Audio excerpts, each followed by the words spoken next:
Today we're talking about how most people want a different life, but they keep showing up in the same old way. And if you want to make changes in your life, it's all about creating a new identity. You can't create a new life without changing who you actually are. And in this episode, we're going to show you why that doesn't work and what actually has to shift if you want to see real change in your life. We are going to be sharing with you a 4-step framework on how to actually shift your identity. We're very confident that it's actually going to help you to rebuild or shift your identity. Right. Because again, our standards, if you have lower standards and expecting more, it's not going to happen. Right. So there's a problem. Wanting a different life, but still doing the same or thinking the same. Right. And if those don't change, your life won't change. Exactly. So and we were excited about this framework. We wanted to really lay this out because we noticed that in the past, we wanted changes, but things weren't working out because our identity wasn't correct, wasn't right, wasn't aligned with the things we wanted to accomplish. Right. We weren't changing our identity. Exactly. So the problem, we were thinking the same, reacting the same. The reacting one is a big one, right? So you have a problem and you're just getting mad at it. Choosing the same is a big one also. We want to change and we are choosing the same. When you're trying to get a new relationship, you're trying to get new friends, you're trying to get a girlfriend, but you're choosing the same. You're not even noticing it. So you're basically following into the old patterns. Yeah. Right? Why? Because that's familiar to you. Right. And you're like, oh no, but I like her because she understands me. So you see how it's counterproductive? Yeah, she understands you. She understands the old you. The old you. That you're trying to outgrow. Exactly. Yeah. And then there's no movement. Right. So you're basically staying in the same spot. Yeah. Many times throughout our lives, we've wanted a different life, but we were still operating like our old selves. But what we actually mean when we say about your identity is it's who you believe that you are. Exactly. And it shows up in different areas of your life, like what you'll tolerate, what you prioritize, what you do consistently or inconsistently for that matter, and how you respond to discomfort. Yeah.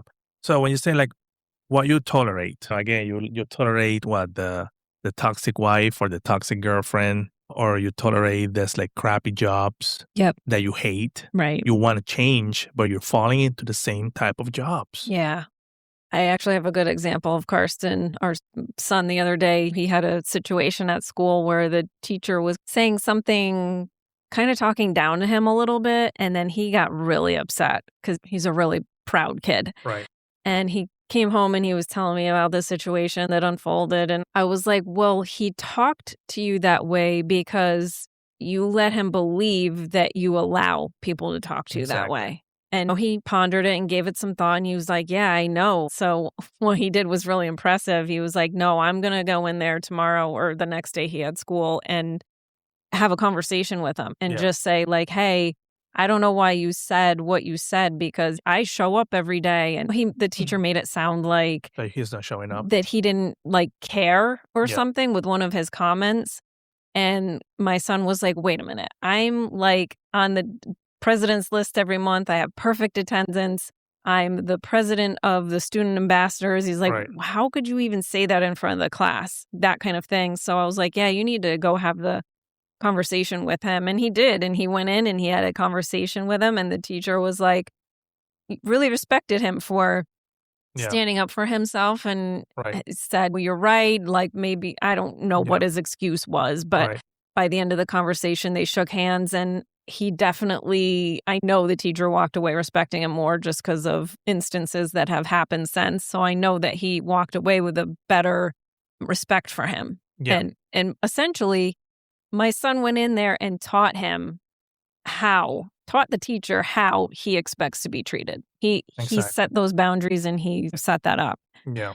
And it was not easy for him. And I know he was nervous and upset about it, but you have to lay out those expectations. Exactly. Wow. That I didn't hear that part, Cam. You didn't tell me that. I know. You missed that story the other night. Yeah. Yeah, that's something that we sometimes allow to happen, right? Like, hey, wait a minute, that's not me. Mhm. That's not me. That Yeah. makes me very uncomfortable. Right. You know what I mean? Yep. And then I'm not gonna take that. I'm not gonna carry that bag or Right. that Burden. burden. No, no way. That's not me. Right. I show up. Exactly. He knew his identity. Right. At that point, Yeah, right? and it wasn't being reflected properly, but he was teaching the teacher, like, what he will tolerate. Right. So when you need to know what you tolerate, right? Yeah. And in the past, all of us, we tolerated crap from others, from Yes. family, from coworkers, from people, random people, Yeah. because we were just, I don't like confrontation. Oh, for You sure. know what I mean? But every time that you thought to tolerate the argument or the situation, Yep.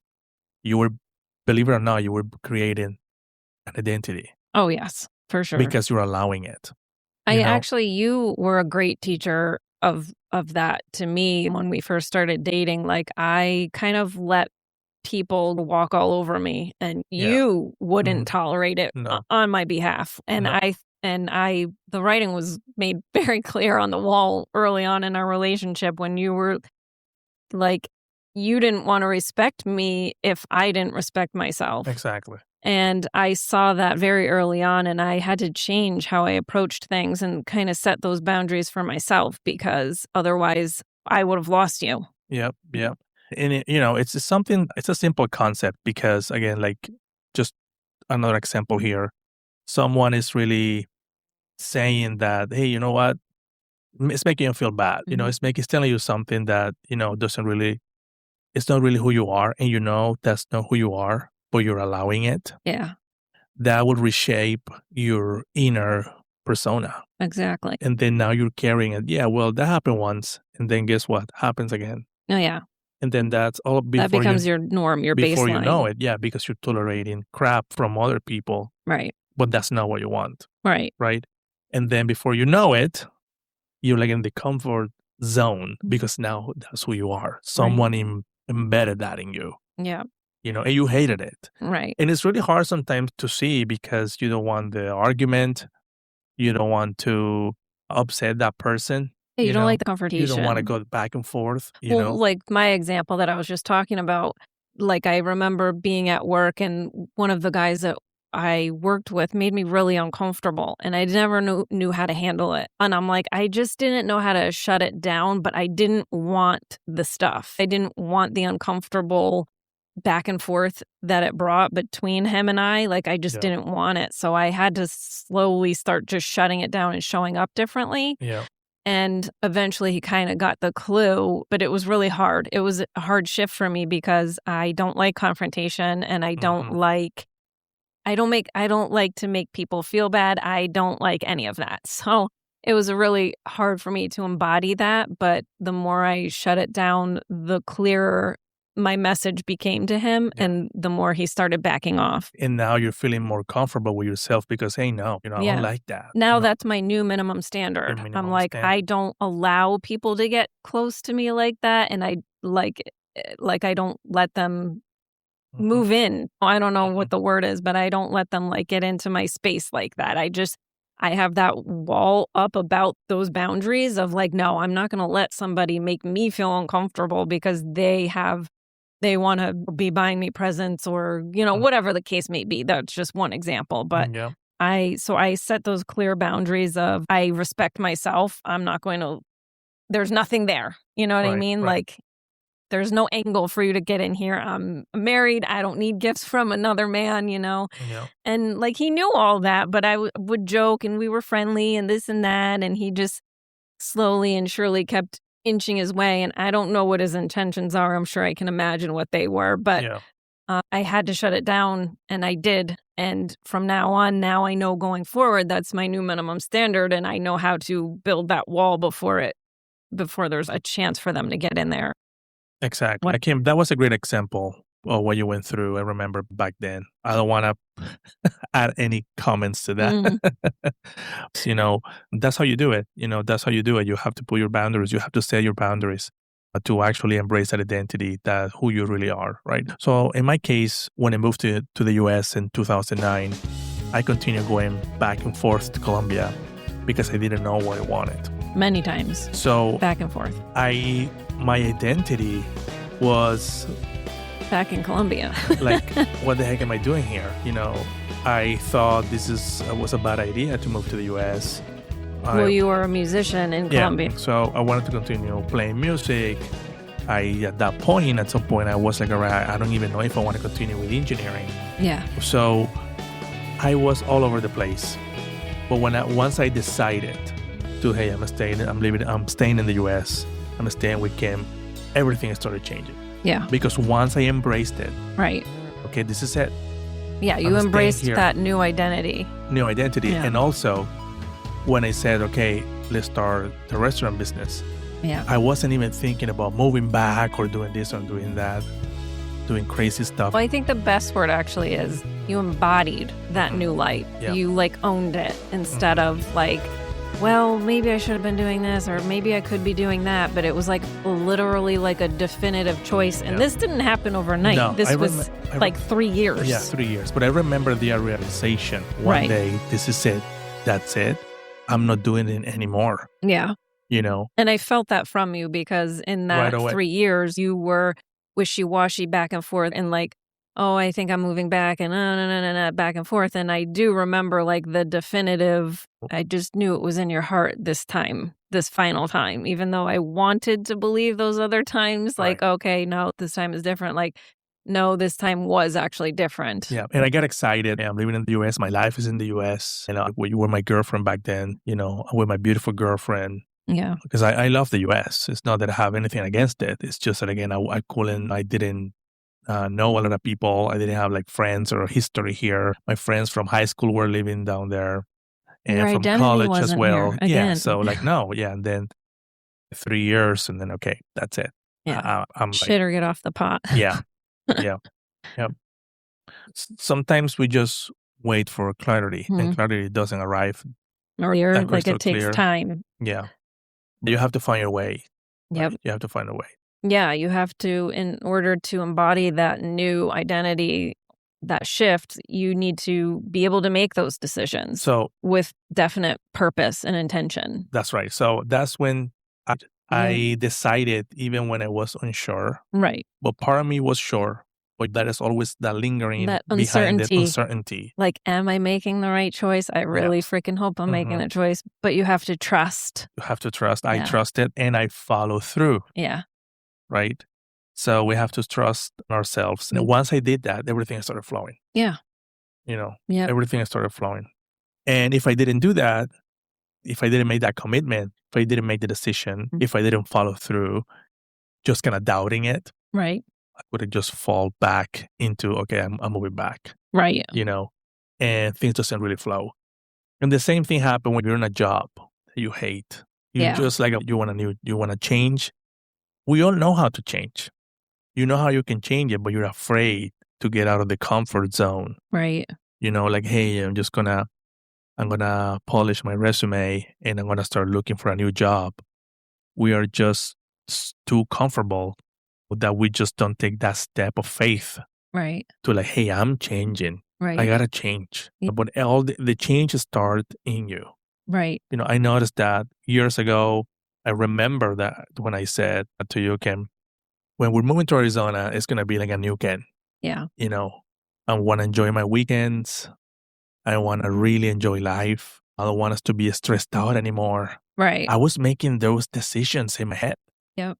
Even before I moved, so it's something that you have to do that I once you do it, things will start changing. You're embracing this new identity. Yeah. Change, it's uncomfortable, it's unfamiliar, it's scary. Human beings are wired for being comfortable.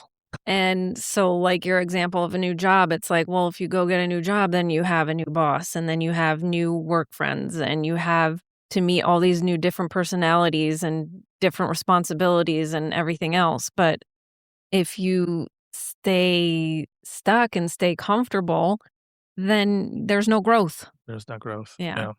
And then you're wondering why things are not really happening the way you want it to happen. You can't change your life if you don't face the uncomfortable stuff.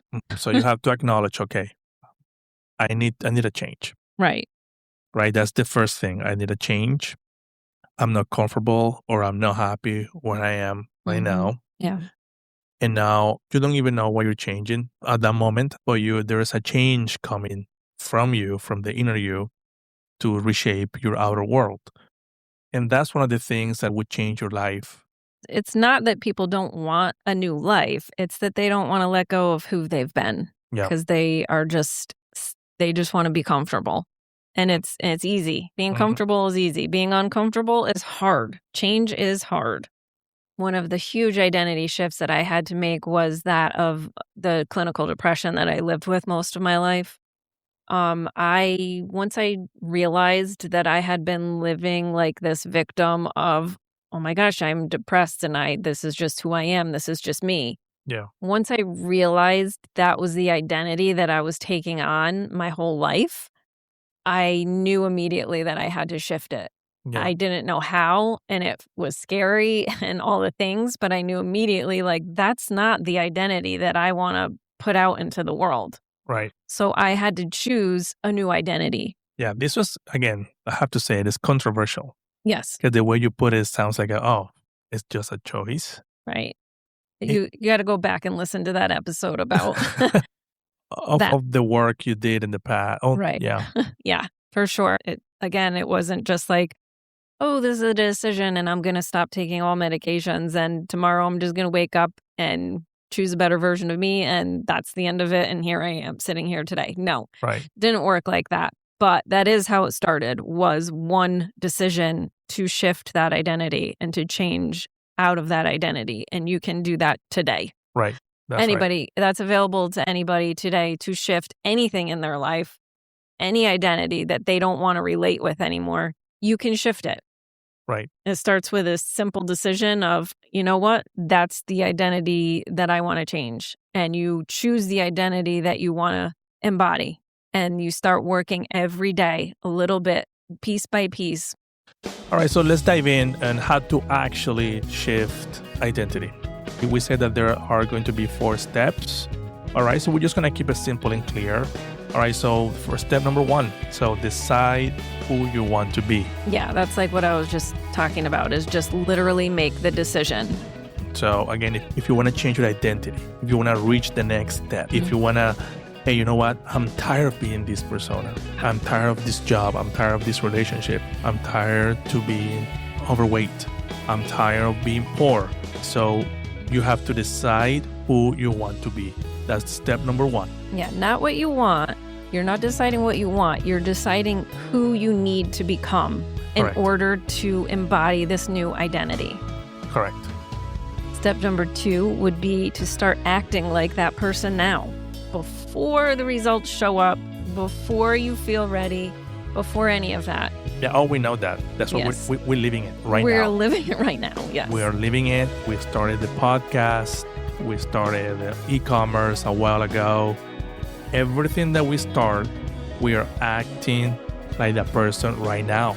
Right. Or even you with your job loss. Like, we're like, every day we're on this roller coaster of like, okay, well, hopefully you don't have to get a job. We're going to really try to make this work. But we keep changing that to like, no, you don't have a job. This is who we are. This is who we are now. We are e-commerce owners. We are podcasters. We are embodying this new identity. And we're showing up every single day, putting the pieces together brick by brick and building this new identity. Yeah. And we are helping people. Yes. Every single night and every morning, I declare to the universe and to the world that I am helping people because that's what I want to be. So I'm shifting my identity. Yes. Right. So I'm just embracing it. You have to start acting like that person now. Right. We know that this is all from our experiences as we're building together. Yeah. All right. So step number 3, stop reinforcing your old identity. And that one is going to be a hard one. This is like a job that you have to do every single day. Why? Because it's going to default, your brain is going to default to your old identity. Yeah. You have to catch yourself every single time. Yeah. You have to interrupt those thoughts every time. Yeah. So again, stop reinforcing your old identity. Right. Things are not going to change if you don't change your identity, if you don't choose, if you don't make a decision. Right. Just when I made a decision, I'm not going back to Colombia. I'm not going back and forth anymore. You're embracing that. You need to embrace that. Again, step number 3, stop reinforcing your old identity. Overthinking, hesitating, avoiding. Right. None of that. Right. You have to, hey, I don't know, pinch yourself on the arm. Mhm. Wait, I'm going back to the old person. This is not me. Right. You have to do the work. It's all mental. Interrupt It's the all thoughts. mental. Interrupt the thoughts. Change the thoughts. Replace the thoughts with better ones. Replace the thoughts with the identity that you are trying to embody. Yeah. Just to give you an example, in the morning when I get up and I'm making breakfast and all that, and I know I have to work on the podcast or in the e-commerce business, I start getting like a little maybe crabby, or maybe I start getting a little upset, or the uncertainty creeps in. What I do, put the music on. I get Alexa, play something. Yep. And while I'm making my breakfast, I'm just focusing on the music. I'm not going to drown in my thoughts with uncertainty, overthinking, hesitating, avoiding the project that I have going on. Right. So you stop reinforcing your old identity, because again, it's going to default here and there. You have to go back. Hey, I'm shifting my identity. Yes. And this is like days, months, years of work. This isn't just like, oh, tomorrow I'm going to wake up and I'm going to be successful or a millionaire. or find That's the right just person. Tomorrow's identity that I choose to assume. Doesn't work that way. But you're going to start seeing the results. Yes. For sure. They start stacking. And before you know it, like, oh my God, look at you. Right. Before you know it, again, if you're looking for a new job or if you're looking for a new relationship, you can get a call tomorrow, an opportunity, and you get this new job that you're actually shifting into. Or find the person, you go to Starbucks or you go to, I don't know, somewhere out there to Target. All of a sudden you meet this person. It's just like, wow, this person is so awesome. But then you're like, wait a minute, right? You're going to default back. No, but she's so perfect. No, wait, she's perfect because you're shifting to that new identity. Right? Exactly. You're going to feel like a pulling away because she's too great, because again, she's now aligning with your old identity. Yeah. Now, wait a minute. See, now you have it in front of you. Exactly. It's the new identity. The great person that you wanted to meet is right in front of you. Now you have to continue doing the work and you become that great person that you want to be. Exactly. Which brings us to step number 4, and that is to build the evidence. Build evidence, small actions, consistent follow through. Just don't fall into the trap. It's like the neuroscience of you are creating the new neural pathways. It's the neuroplasticity that they talk about. So you have to overwrite your old pathways with new ones. And the more you do the new patterns, the more deeply they will become ingrained in you. Exactly. And so the reinforcement of those patterns over time is what is going to build your new identity. So you're rewriting on top of your old identity. Correct. You're actually molding all that crappy you or that crappy situation or that crappy things that are happening. No. So you need to build the evidence, and it's one step at a time, again, one brick at a time. And that all builds upon each other. It builds the momentum, and it's like the compound effect of making better choices. One good choice leads to the next good choice and the next good choice and the next good choice. And then all of a sudden you're this beautiful new version of your old self. Yep. But there's an ugly truth that we don't want to hear. You don't get a new life first. You become a new person first. We don't want to hear that. Like, no. Yep. Right. But that's the ugly truth of the process, right? Because everything is a process, but how bad do I want it? How bad do I want the change? Right? Yeah. And what happens if you don't feel like that new person yet? Oh, yeah. You have to go back to step number 1. Yeah. Decide who you want to be. But what if someone doesn't feel like that person yet? Yeah, well, that's going to happen consistently. And you're not supposed to feel like the new person yet, because that's part of the process. That's part of like the shedding of the old you, right? You're not going to wake up the next day and just embody this totally different identity of somebody that you've been living for 15, 20, 30, 40 years. You're not going to wake up the next day and be like, I'm somebody different today. That's right. It's the compound effect. A small decision, one small choice at a time, and they just keep building them. That's right. All right. So again, 4 steps. Step number 1, decide who you want to be. Step number 2, start acting like that person now. And step 3, stop reinforcing your old identity. And step 4 is to build your evidence. If you check out our website at kenandkimpodcast.com, we are going to have an awesome resource up for you the same day that this episode comes out, and we will have a guide that includes steps 1 through 4 and how you can actually shift your identity and make this actionable. So if you follow these steps, you're just literally one decision away from creating a new identity and making the changes that you want to see in your life. You're going to need to put in the work and do it, but it's available to anybody. And we believe that it's going to help you and it's going to lead you to a great life that we are all building together. We look forward to hearing your stories and following along with our journey. And we will see you in the next episode. All right, we'll see you next time. Bye-bye. Bye. Hey there. If you like this episode, please like, share, and join our community. And check out our website at kenandkimpodcast.com for free tools and resources. We'll talk to you next time.